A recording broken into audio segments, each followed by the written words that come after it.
Më 5 maj, Posta Shqiptare kremtoi një moment legjendar për vjetorin e 113 të pullës së parë postare shqiptare me simbolin ton krenar, Shqiponjën. Për të nderuar këtë rrugëtim të jashtëzakonshëm, Drejtoria e Përgjithshme e Postës Shqiptare organizoi në Muzeun Kombëtar të Pavarësisë një aktivitet unik ekspozues. Ky nuk është thjesht një takim, por një udhëtim emocional në për dekada, ku historia, kultura dhe tradita ndërthure në këto vepra arti të vogla, që treguan historitë e mëdha të kombit ton. Një aktivitet ku zbulohen thesaret filatelike që dëshmojnë rritjen dhe transformimin e shërbimit postar shqiptar ndër vite. Drejtori i përgjithshëm i Postës Shqiptare, Etienne Xhafaj, tha se kjo ekspozit vjen për herë të parë në Shtëpinë e Pavarësisë, aty ku në datën 5 maj të vitit 1913 është emetuar pulla e parë shqiptare e projektuesve të tyre.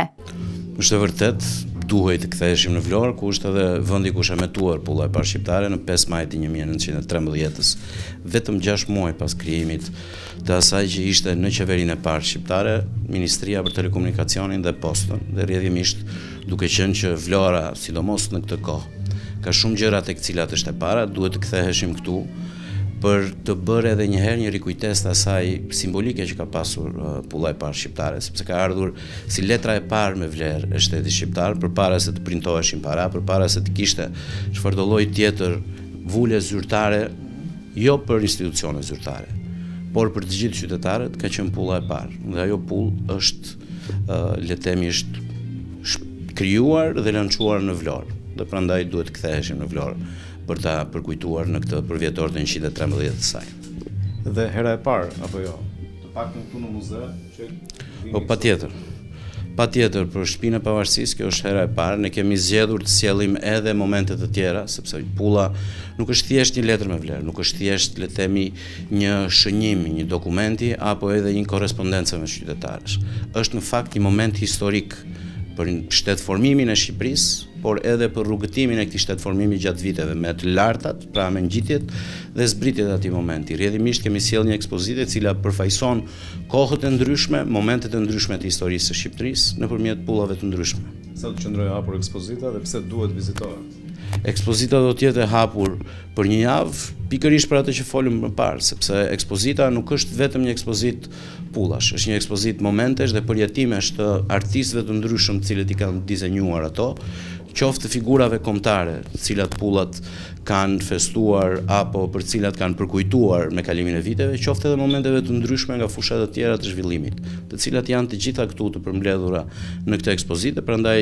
përfitoj nga ky rast që më dha nga televizioni juaj, të ftoj të gjithë qytetarët lonjat, por jo vetëm ata, edhe vizitorët, të shikojnë momentet e ndryshme të ndërtimit të ngritjes së shtetit shqiptar në 113 vitet e fundit në javën që vijon këtu në Shtëpinë e Pavarësisë. Drejtuesja e Postës Shqiptare në Vlorë, Dorina Tahiraj, tha se kjo iniciativë e bukur është merit e Drejtorisë së Përgjithshme të Postës Shqiptare.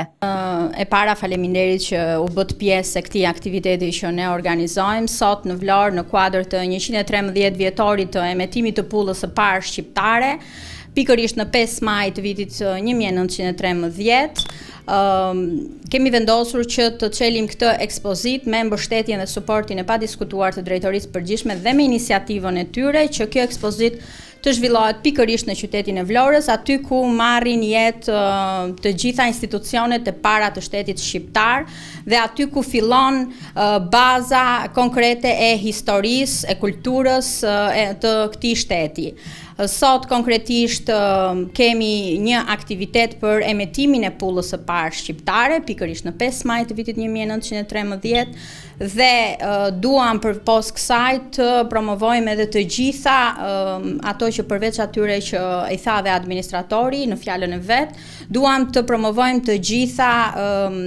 ato shërbime që Posta Shqiptare ofron në të gjithë rrjetin e zyrave të veta në gjithë Shqipërinë dhe konkretisht në filialin Vlorë nëpërmjet gjitha zyrave të veta postare,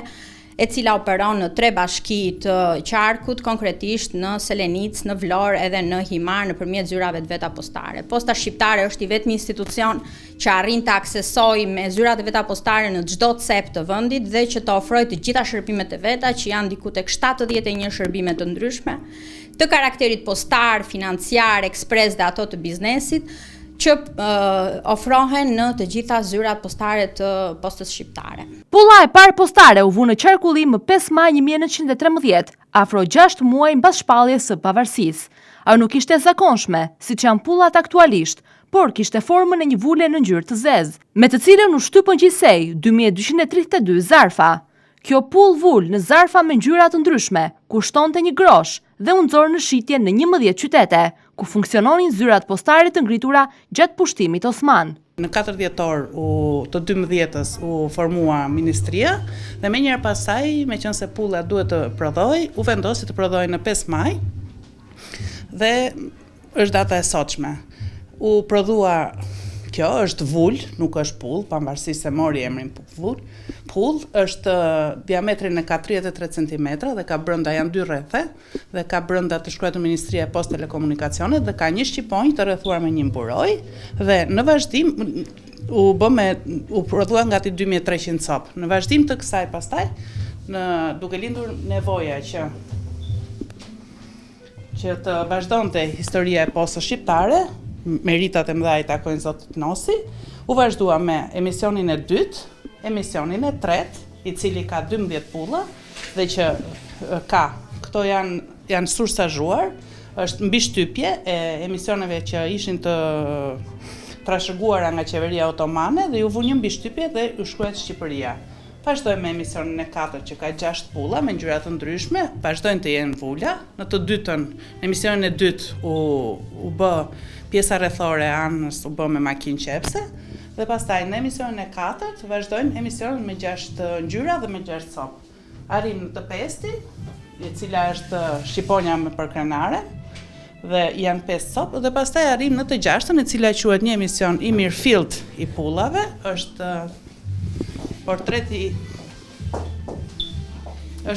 Skënderbeut dhe kjo është emision i kompletuar me të gjithë parametrat që kërkonte pulla në atë kohë. Emisioni i 6 është foto e Skënderbeut e bërë në pull.